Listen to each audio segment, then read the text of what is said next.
We are back with more What's Now. Many individuals deal with hearing loss, and how do you choose the right hearing aid for yourself or your loved ones?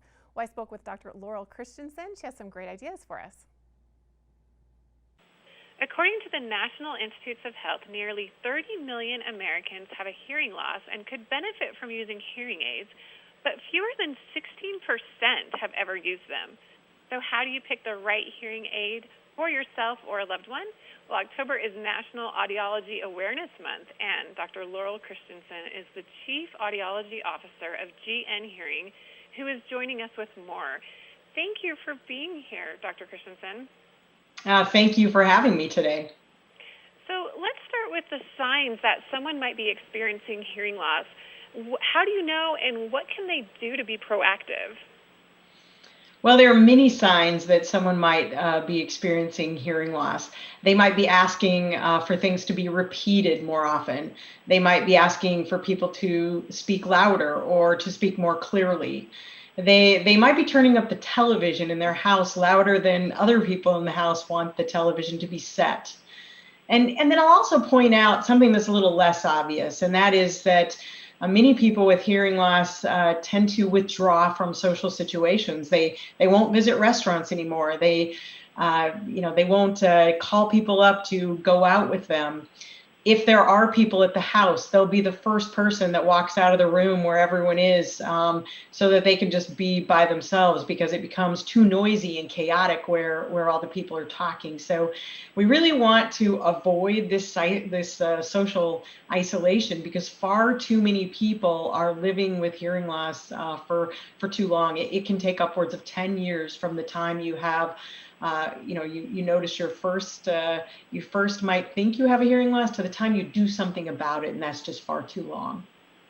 It's heartbreaking to hear about what they have to deal with just to assimilate. What are some of the dangers of not treating hearing loss, and why is there a stigma surrounding it? Well, so it's a great question, and it's not just about hearing. It's about your overall health and your quality of life.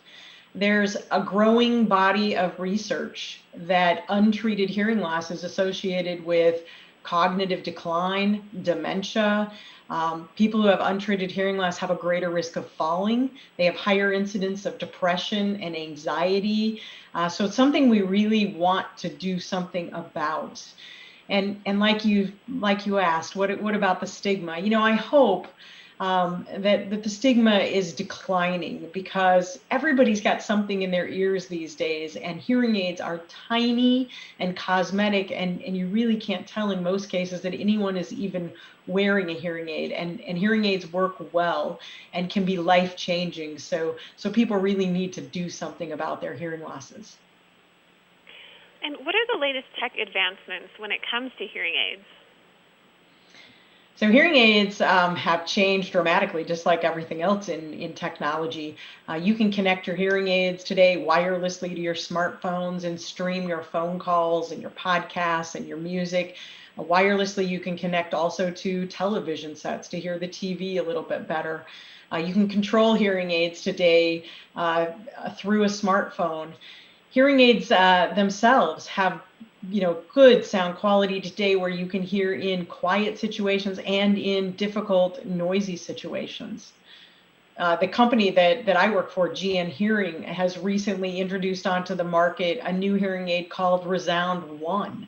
And ReSound ONE has an enhancement called the Marie, and it's the microphone and receiver in ear. And again, we call it Marie for short.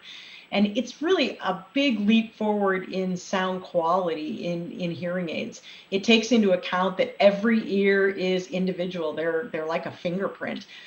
My ear is shaped a certain way, and it's a certain size, and your ear is a different shape and a different size, and what I hear is different than what you hear. And what we can do with Marie and ReSound ONE is give you back that individualized hearing and that good sound quality that you're used to hearing, instead of having a more processed sound quality that other hearing aids might have. So ReSound ONE really is increasingly moving forward a technology that's already gone a long way with hearing aids, but even doing better where sound quality is concerned. And are there more benefits and key tech features to ReSound ONE? Yeah, ReSound ONE,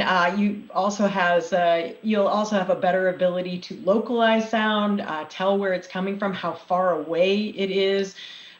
You'll be able to tell sounds in the front versus the back. It has excellent hearing and noise capabilities and wind noise reduction. So when you're outside with your hearing aids, that wind noise can become a little bit annoying, and the wind noise reduction is very natural in ReSound ONE. So many benefits with ReSound ONE. And where can we find more information about what you talked about in the newest technology when it comes to hearing aids?